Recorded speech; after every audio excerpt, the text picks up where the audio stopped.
نہ مخمل، نہ ملبل، نہ نرم بستر، کسی چیز کا بھی ذکر نہیں، نہ اوڑھنے کے لیے، پہننے کے لیے کپڑے ڈھنگ کے ہوا کرتے تھے، کسی چیز کا ٹھکانہ نہیں تھا۔ اگر ان کے پاس کچھ تھا تو صرف قلم اور دوات اور چند کتابیں۔ صاحب سیر الاولیاء یہ لکھتے ہیں کہ کتاب اور کاپی کے علاوہ کوئی اسباب ان کے پاس نہیں تھا،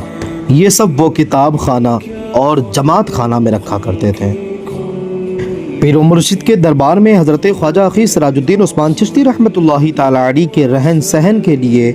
کیسا انتظام تھا، انہوں نے اپنے پیر و مرشد کے دربار میں اپنا گزر بسر کس طرح کیا۔ صاحب سیر الاولیاء یہ لکھتے ہیں کہ وہ سرکار محبوب الہی نظام الدین اولیاء رحمۃ اللہ تعالی علیہ کے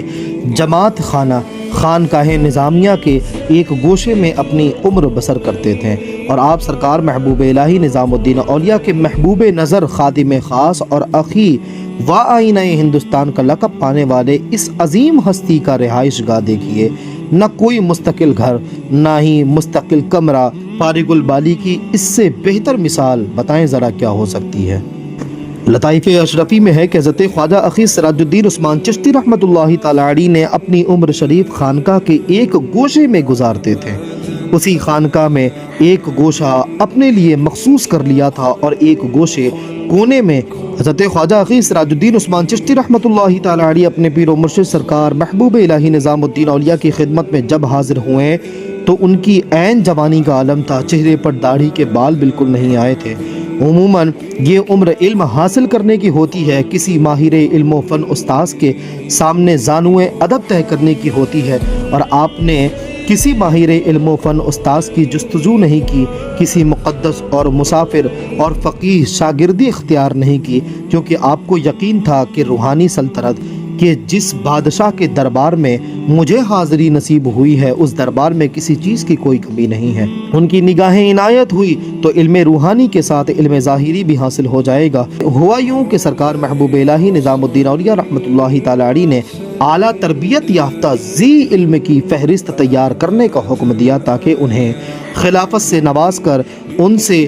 دین و مذہب کا کام لیا جائے۔ جن علاقوں میں تبلیغی ارشاد کی زیادہ ضرورت ہے انہیں ان علاقوں میں بھیج دیا جائے۔ چنانچہ ایسا ہی ہوا، اکابر حاضر جو بڑے بڑے لوگ تھے ان کی فہرست تیار کی گئی، اور اس فہرست میں حضرت خواجہ اخی سراج الدین عثمان چشتی رحمۃ اللہ تعالی علیہ کا نام مبارک بھی شامل کیا گیا۔ وہ لسٹ جب سرکار محبوب الہی نظام الدین اولیاء کی بارگاہ میں لایا گیا، جب ان کی خدمت میں پیش کی گئی تو آپ نے ناموں کا ملاحظہ فرمایا تو حضرت خواجہ اخی سراج الدین عثمان چشتی بنگالی رحمۃ اللہ تعالی علیہ کے بارے میں ایک جملہ ارشاد فرمایا کہ جس نے آپ کی ذات کو ہلا کر رکھ دیا، اور اسی ایک جملے نے وہ جوش ولولہ پیدا کر دیا کہ آپ علم دین حاصل کرنے میں مصروف ہو گئے، اور نہایت قلیل مدت میں کم سے کم وقت میں آپ مروجہ علوم و فنون میں آپ نے مہارت حاصل کر لی۔ حضرت محبوب الہی سرکار نظام الدین اولیاء رحمۃ اللہ تعالی علیہ کی زبانی جب حاضرین مجلس نے حضرت خواجہ اخی سراج الدین عثمان چشتی رحمۃ اللہ تعالی علیہ کو عدم علم کی بنا پر خلافت سے شرفیاب نہ کرنے کی بات سنی، جب انہیں پتہ چلا کہ حضرت اخی سراج الدین عثمان چشتی رحمۃ اللہ تعالی علیہ کو خلافت نہیں ملی ہے تو آپ سارے کے سارے سب کو بہت افسوس ہوا اور دم بخود رہ گئے۔ حضرت محدث اعظم سیدی سرکار حضرت محمد کی چھوچوی رحمۃ اللہ تعالی علیہ لکھتے ہیں کہ حضرت خواجہ اخی سراج الدین عثمان چشتی بنگالی رحمۃ اللہ تعالی علیہ کو علم لدنی کامل و مکمل حاصل تھا، مگر کسی استاذ کے سامنے بیٹھ کر علم کسبی حاصل کرنے کی نوبت نہ آئی۔ حضرت خواجہ اخی سراج الدین عثمان چشتی بنگالی رحمۃ اللہ تعالی علیہ جیسی عظیم ہستی خلافت و نایاب سے محروم رہ جائیں، آپ کے یاران طریقت کو یہ بالکل ہی گوارا نہ تھا۔ حضرت علامہ شیخ فخر الدین زرادی رحمۃ اللہ تعالی علیہ جو سرکار محبوب الہی نظام الدین اولیاء کے نہایتی قریب خلیفہ اور وقت کے ممتاز عالم دین تھے، انہوں نے سرکار محبوب الہی نظام الدین اولیاء دہلوی رحمۃ اللہ تعالی علیہ سے حضرت خواجہ اخی سراج الدین عثمان چشتی بنگالی رحمۃ اللہ تعالی علیہ کے تعلق سے یہ عرض کیا کہ حضور میں ان کو 6 مہینے میں ایک زبردست عالم دین بنا دوں گا۔ حضرت علامہ شیخ فخر الدین زرادی رحمۃ اللہ تعالی علیہ نے یہ چیلنج اس لیے کیا تھا کہ انہیں معلوم تھا کہ لوہا گرم ہے، صرف ہتھوڑا مارنے کی ضرورت ہے، اور ایسا ہی ہوا۔ عالم ربانی حضرت علامہ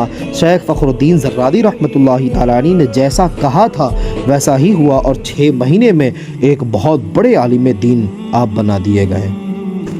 حضرت خواجہ اخی سراج الدین عثمان چشتی رحمۃ اللہ تعالی علیہ جب درسگاہ عالم ربانی حضرت علامہ شیخ فخر الدین زرادی رحمۃ اللہ تعالی علیہ سے فراغت پائی تو استاذ گرامی نے انہیں محبوب الہی کی بارگاہ میں پیش کیا۔ جیسے ہی آپ محبوب الہی سرکار نظام الدین اولیاء رحمۃ اللہ تعالی علیہ کے سامنے پیش ہوئے تو سرکار محبوب الہی نے آپ کا امتحان لیا اور آپ سے ہر علم و فن کے چند سوالات کیے۔ حضرت خواجہ اخی سراج الدین عثمان چشتی بنگالی رحمۃ اللہ تعالی علیہ نے حضرت محبوب الہی کے ہر سوال کا اطمینان بخش جواب دیا، اور ان کے جواب کو سن کر محبوب الہی سرکار نظام الدین اولیاء بھی بہت مطمئن ہو گئے۔